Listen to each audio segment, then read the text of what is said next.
দেশের কমার্শিয়াল ছবি যত ডেভেলপ সে দেশের সংস্কৃতি তত ডেভেলপ। ক্লিয়ার আমি?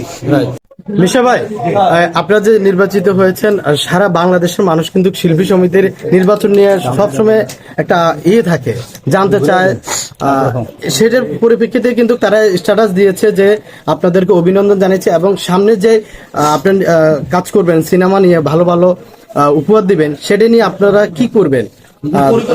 পরিকল্পনা আছে কিনা?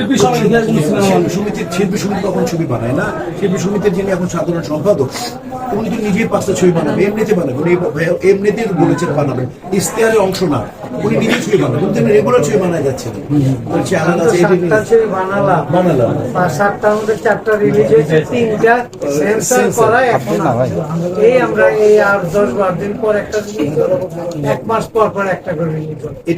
আমি আরো 5-7টা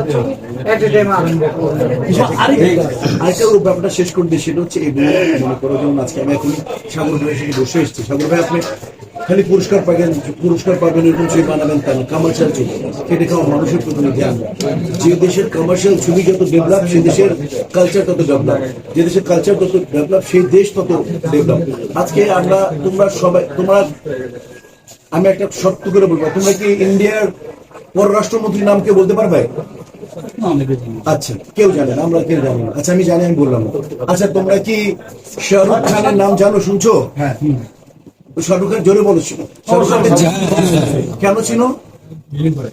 চলচ্চিত্রের নাম। তো যে দেশের কমার্শিয়াল ছবি যত ডেভেলপ সে দেশের সংস্কৃতি তত ডেভেলপ। ক্লিয়ার আমি প্রমাণ করে দিলাম। ঠিক আছে, সেই দিনটা তোমরা কি বলতে পারবে আমাদের মন্ত্রী পরিষদের